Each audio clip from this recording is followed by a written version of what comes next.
today we will discuss part 2 of chapter number 7 जिसमें आज हम 7.3 करेंगे जिसका नाम है लीडरशिप। लीडरशिप की डेफिनेशन समझते हैं। It refers to influencing others in such a manners to what the leader wants them to do. So leader क्या है, लीडर की डेफिनेशन अच्छे से समझते हैं।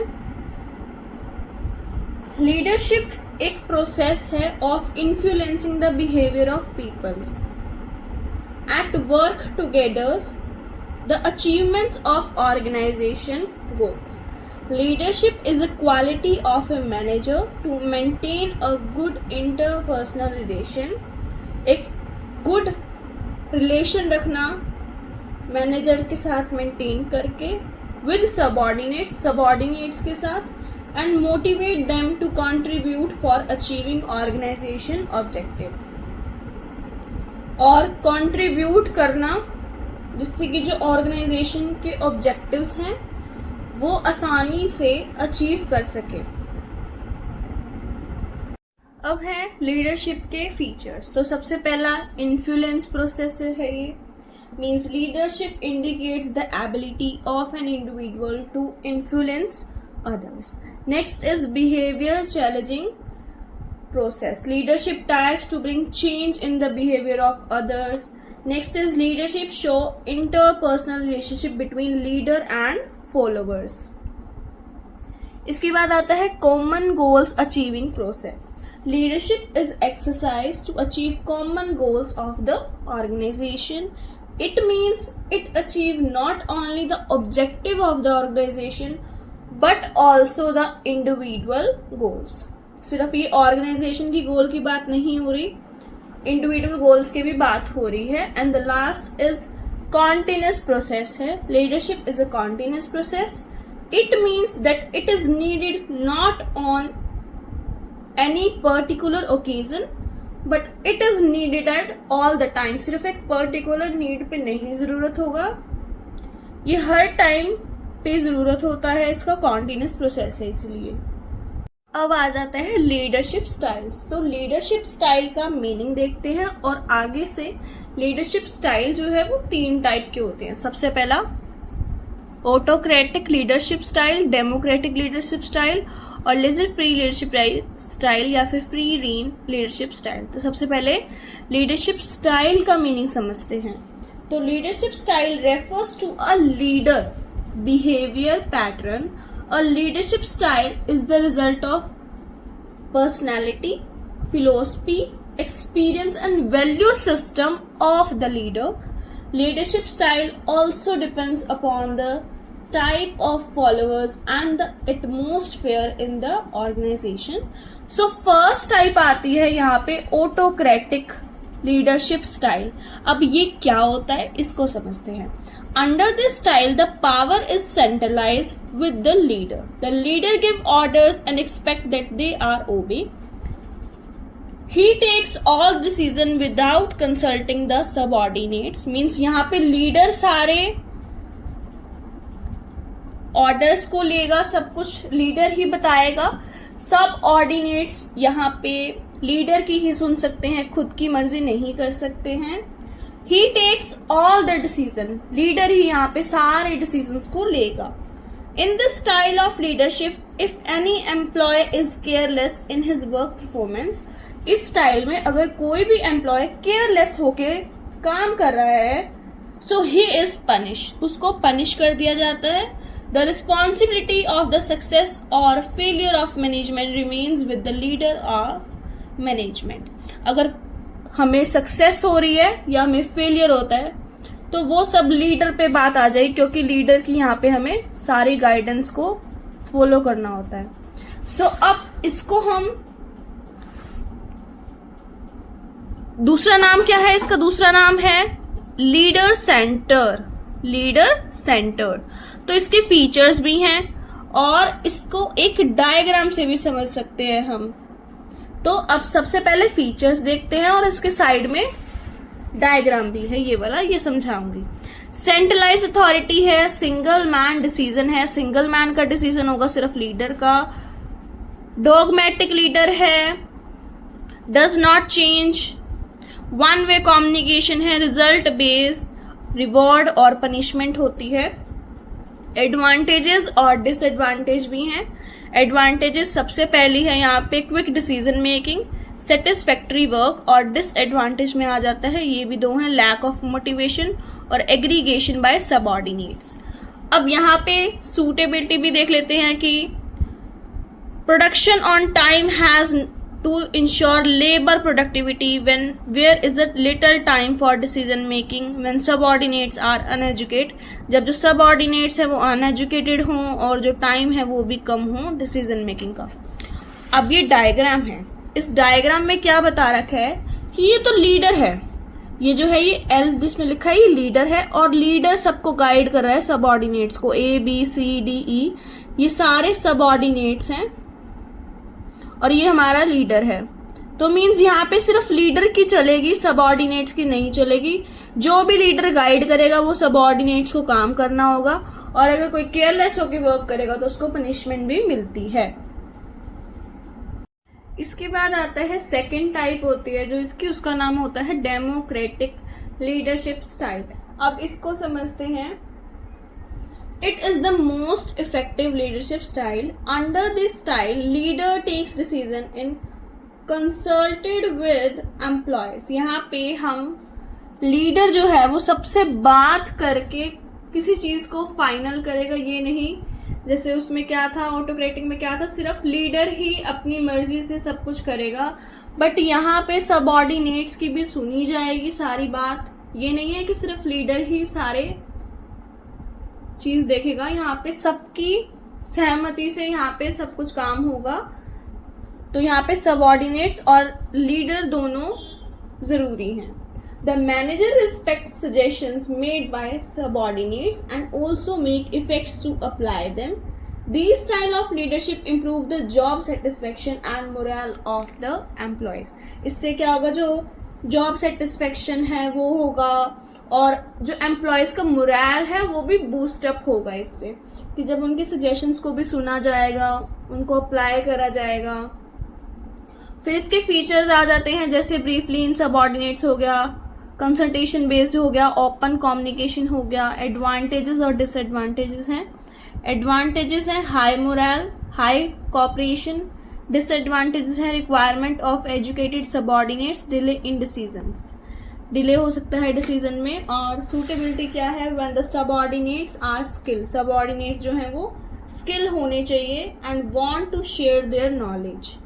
When leader wants to involve the subordinates in decision making, and the third is when plenty of time is available for decision making. और जो next type आती है third is leisure free style या फिर free reign leadership style. तो under this system leader gives his subordinate completely freedom to take decision. यहाँ पे जो leader है वो कहता है कि तुम्हें पूरी फ्रीडम है, तुम अपनी मर्जी से जो डिसीजंस है वो ले सकते हो। इसका भी डायग्राम ये ऐसे है कि सब मिलजुल कर काम कर रहे हैं, एक दूसरे के सजेशन सुन के सबऑर्डिनेट्स के भी लीडर को। अब हम ये वाला पढ़ रहे हैं, तो इसमें क्या है, जो लीडर है उसने फ्रीडम दे दी सबऑर्डिनेट्स को कि तुम अपनी मर्जी से जो डिसीजंस हैं वो ले सकते हो। In this style leader avoids power, he serves only as a contact to bring information sources and needed by the subordinates. तो यहाँ पे इस डायग्राम से भी समझ आ जाएगा कि यहाँ पे डायग्राम कह रहा है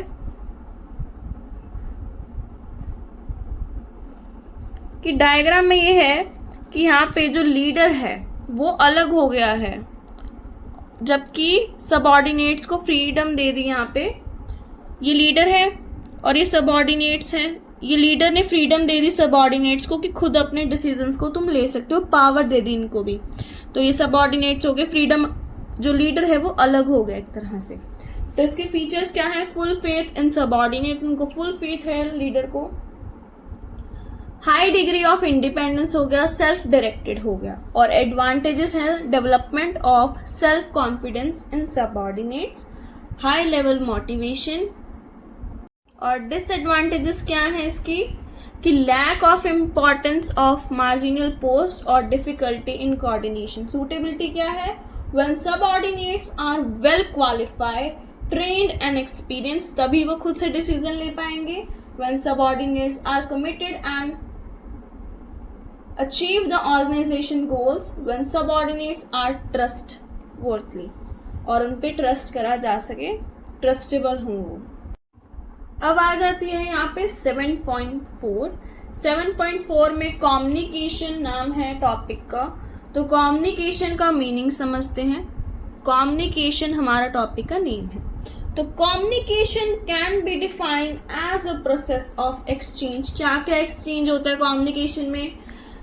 कोई भी information, ideas, views, facts, feelings etcetera, ये सब यहाँ पे एक्सचेंज होता है कम्युनिकेशन के टाइम पे बिटवीन 2 और मोर पर्सन्स, 2 या 2 से ज़्यादा पर्सन्स के, to reach common understanding. Communication play a key role in the success of an organization. The professional knowledge and intelligence processed by a manager becomes useful only when he is able to communicate effectively with his subordinates and creates misunderstanding in them.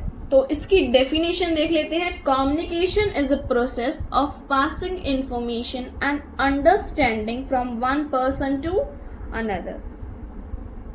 अब इसके features हैं. Feature है सबसे पहला 2 और मोर persons में तो communication होगा. उसके बाद एक्सचेंज ऑफ आइडियाज में क्या क्या हो सकता है? व्यूज, फैक्ट्स, फीलिंग, और यहाँ पे आइडियाज हो गए. और इसके बाद है म्यूचुअल अंडरस्टैंडिंग होनी चाहिए दोनों के बीच में, या जितने भी लोग कर रहे हैं. उसके बाद डायरेक्ट और इनडायरेक्ट कम्युनिकेशन होगी.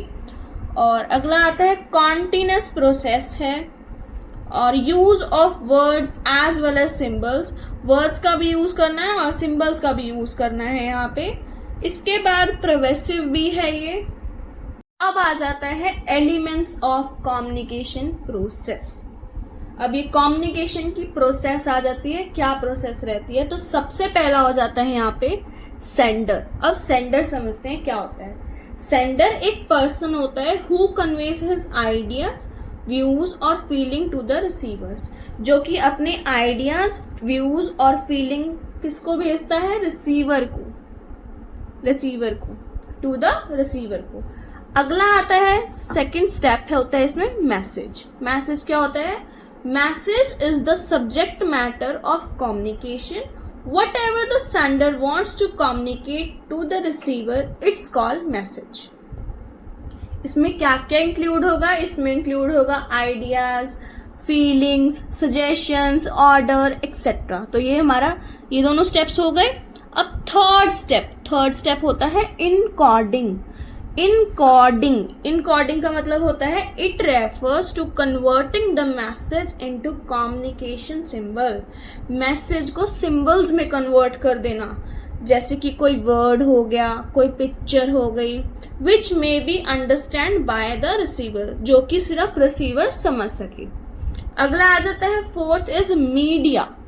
मीडिया आ जाता है.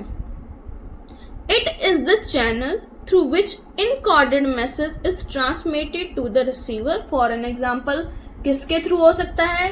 चाहे वो फेस टू फेस हो, रिटर्न फॉर्म में हो, इंटरनेट हो, टेलीफोन हो, या फिर ईमेल ही क्यों ना हो. अगला आ जाता है यहाँ पे decoding. Fifth is decoding. Understanding the encoding message bye the receiver is called. जब जो encoding करी थी हमने वो अंडरस्टैंड कर जाए जो रिसीवर था, encoded message bye the receiver जो भी आता है वो हो जाता है डिकोडिंग यहाँ पे आके. सिक्स्थ आता है रिसीवर. रिसीवर कौन है? Receiver is a person who receives the message of the sender. Seventh is feedback. Feedback क्या है? Feedback is the response of the receiver that he has received and understand the message of the sender. When response reaches the sender, communication will be completed. And the last is noise. It means sub obfuscation to communication. This obfuscation may be related to sender, message or receiver. अब आ जाते हैं यहाँ पे types of communication. So types of communication में सबसे पहला आ जाता है यहाँ पे फॉर्मल कम्युनिकेशन। फॉर्मल कम्युनिकेशन का मीनिंग देखते हैं। Formal communication refers to interchange of form information officially काम होगा यहाँ पे सारा। The flow of communication is control is a deliberate effort. These make it possible for the information to reach the desired place without any hindrance at a little cost in a proper way. इसका दूसरा नाम क्या है? Through proper channel communication. क्या features रहेंगे? Prescribe path रहेगा, formal relations रहेंगे जैसे अ सुपीरियर टू सबऑर्डिनेट्स हो गया, रिटन और ओरल दोनों में हो सकता है ये, ऑफिशियल मैसेज है, डेलिब्रेट एफर्ट्स हैं। और दूसरी टाइप आती है कम्युनिकेशन की informal communication. What is informal communication? Informal communication it refers to communication within an organization that is not officially. वहाँ पे ऑफिशियली है, यहाँ पे नॉट ऑफिशियली है। तो इसके फीचर्स हैं फॉर्मेशन थ्रू इनफॉर्मल रिलेशन, जैसे कोई भी फ्रेंड हो, बेसिस ऑफ इंफॉर्मेशन आ गया, टू टाइप्स ऑफ इंफॉर्मेशन आ गई, अनसर्टेन पाथ आ गया, पॉसिबल ऑफ रूमर आ गया और क्विक रिले आ गया। इसके बाद आते हैं बैरियर्स टू इफेक्टिव कम्युनिकेशन। कुछ बैरियर्स हैं अब यहाँ पे। तो 4 टाइप के बैरियर्स होते हैं। बैरियर्स का मतलब होता है It is generally observed that employee face several problems due to communication breakdowns या फिर barriers. The barrier is to communication in the organization can be grouped as.